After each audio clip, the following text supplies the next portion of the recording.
Russian researchers in the late 1940s kept 5 people awake for 15 days using an experimental gas-based stimulant. They were kept in a sealed environment to carefully monitor their oxygen intake so the gas didn't kill them, since it was toxic in high concentrations. This was before closed-circuit cameras, so they had only microphones and 5-inch thick glass porthole-sized windows into the chamber to monitor them. The chamber was stocked with books and cots to sleep on, but no bedding, as well as running water, a toilet, and enough dried food to last all 5 for over a month. The test subjects were political prisoners, deemed enemies of the state during World War II. Everything was fine for the first 5 days. The subjects hardly complained, having been promised falsely that they would be freed if they submitted to the test and did not sleep for 30 days. Their conversations and activities were monitored, and it was noted that they continued to talk about increasingly traumatic incidents in their past.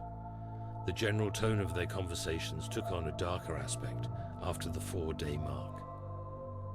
After 5 days, they started to complain about the circumstances and events that lead them to where they were, and started to demonstrate severe paranoia. They stopped talking to each other and began alternately whispering into the microphones, and one way mirrored portholes.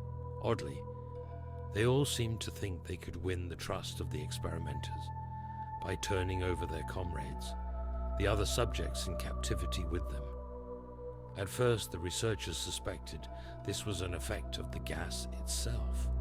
After 9 days, the first of them started screaming. He ran the length of the chamber repeatedly, yelling at the top of his lungs for 3 hours straight, at which point he continued attempting to scream, but was only able to produce occasional squeaks. The researchers postulated that he had physically torn his vocal cords.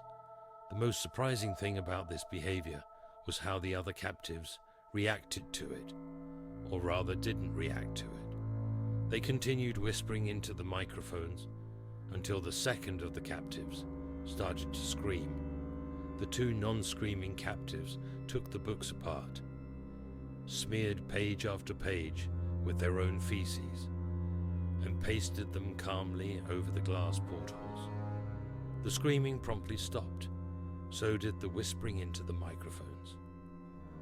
After 3 more days passed, the researchers checked the microphones hourly to make sure they were working, since they thought it impossible that no sound could be occurring with 5 people inside. The oxygen consumption in the chamber indicated that all 5 must still be alive. In fact, it was the amount of oxygen 5 people would consume at a very heavy level of strenuous exercise. On the morning of the 14th day, the researchers did something they said they would not do to get a reaction from the captives.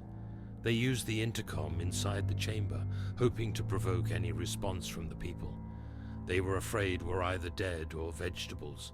They announced, "We are opening the chamber to test the microphones. Step away from the door and lie flat on the floor, or you will be shot. Compliance will earn one of you your immediate freedom." To their surprise, they heard a calm voice respond in a single phrase, "We no longer want to be freed." Debate broke out among the researchers and the military forces funding the research, unable to provoke any more response using the intercom. It was finally decided to open the chamber at midnight on the 15th day. The chamber was flushed of the stimulant gas and filled with fresh air, and immediately, voices from the microphones began to object. 3 different voices began begging, as if pleading for the life of loved ones, to turn the gas back on. The chamber was opened, and soldiers were sent in to retrieve the test subjects. They began to scream louder than ever, and so did the soldiers when they saw what was inside. 4 of the 5 subjects were still alive, although no one could rightly call the state that any of them in life. The food rations past day 5 had not been so much as touched. There were chunks of meat from the dead test subjects, thighs and chest, stuffed into the drain in the center of the chamber, blocking it and allowing 4 inches of water to accumulate on the floor. Precisely how much of the water on the floor was actually blood was never determined. All 4 surviving test subjects also had large portions of muscle and skin torn away from their bodies. The destruction of flesh and exposed bone on their fingertips indicated that the wounds were inflicted by hand, not with teeth as the researchers initially thought. Closer examination of the position and angles of the wounds indicated that most, if not all of them, were self-inflicted. The abdominal organs below the rib cage of all 4 test subjects had been removed, while the heart, lungs, and diaphragm remained in place.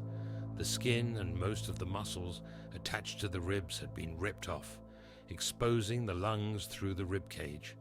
All the blood vessels and organs remained intact, but had been taken out and laid on the floor, fanning out around the eviscerated but still living bodies of the subjects. The digestive tract of all 4 could be seen to be working, digesting food. It quickly became apparent that what they were digesting was their own flesh that they had ripped off and eaten over the course of days.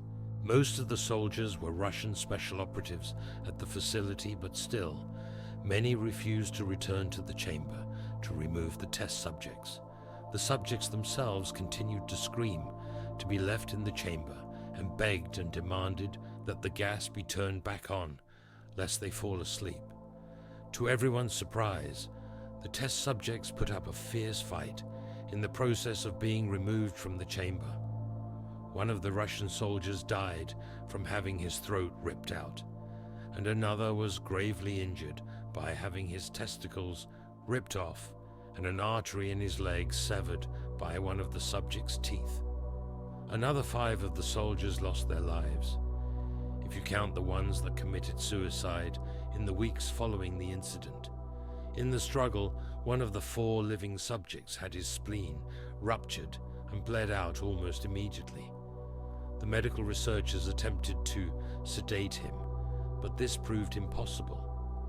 He was injected with more than 10 times the human dose of a morphine derivative and still fought like a cornered animal, breaking the ribs and arm of one doctor. His heart was seen to beat for a full 2 minutes after he had bled out, to the point there was more air in his vascular system than blood. Even after it stopped, he continued to scream and flail for another 3 minutes, struggling to attack anyone in reach, and just repeating the word "more" over and over, weaker and weaker, until he finally fell silent. The surviving 3 test subjects were heavily restrained and moved to a medical facility, the 2 with intact vocal cords continuously begging for the gas, demanding to be kept awake. The most injured of the 3 was taken to the only surgical operating room that the facility had. In the process of preparing the subject to have his organs placed back within his body, it was found that he was effectively immune to the sedative they had given him to prepare him for the surgery. He fought furiously against his restraints when the anesthetic gas was brought out to put him under. He managed to tear most of the way through a 4-inch wide leather strap on one wrist, even through the weight of a 200-pound soldier holding that wrist.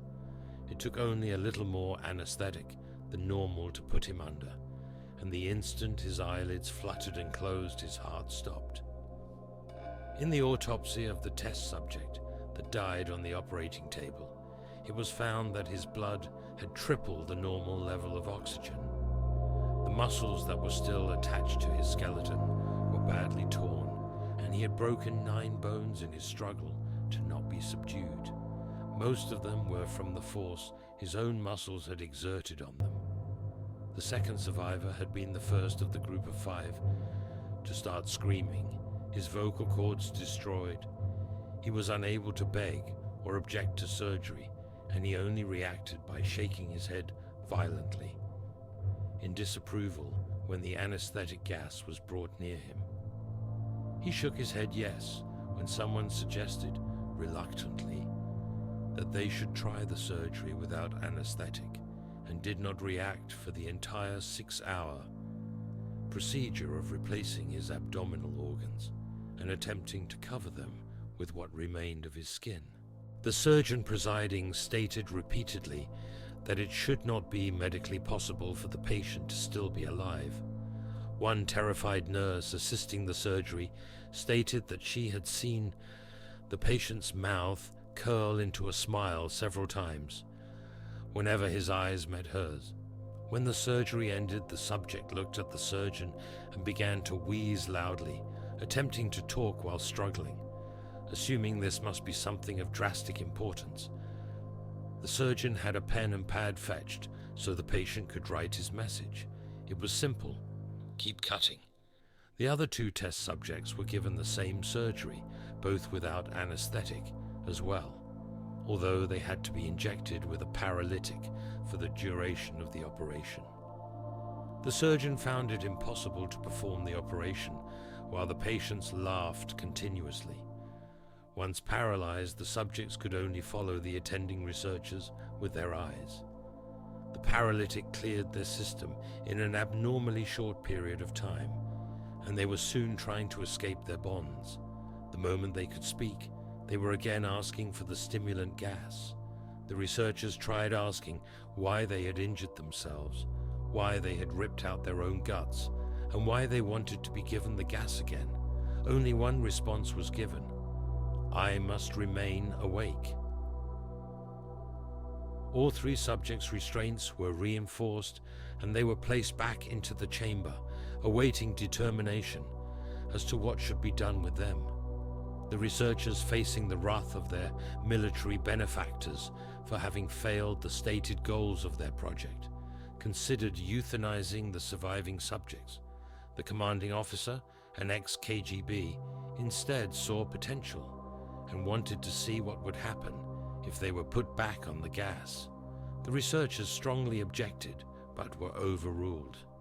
In preparation for being sealed in the chamber again, the subjects were connected to an EEG monitor and had their restraints padded for long-term confinement.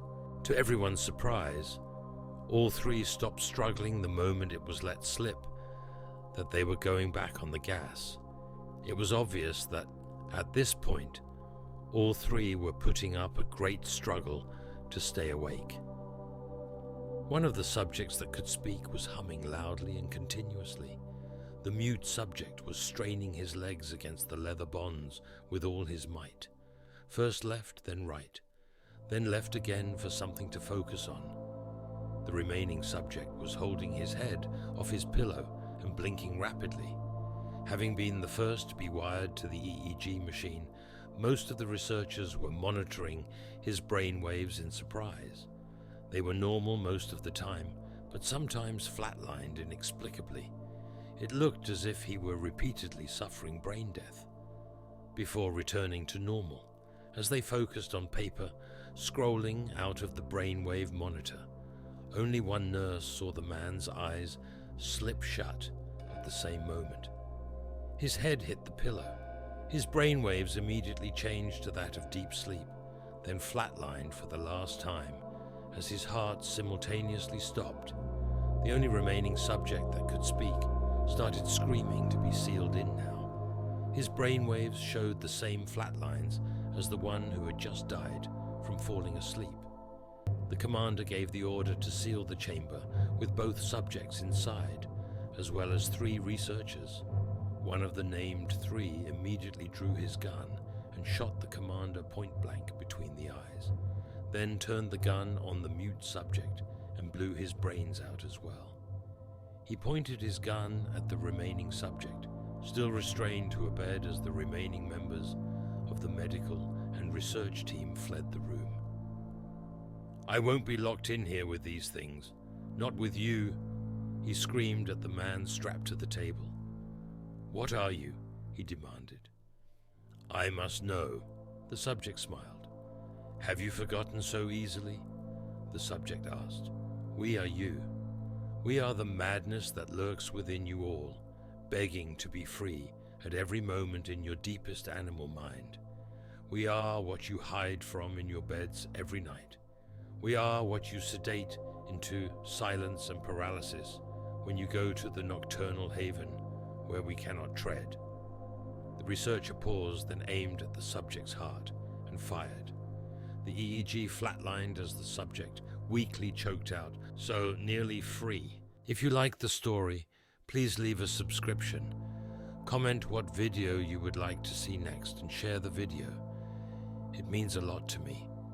We'll hear from each other soon.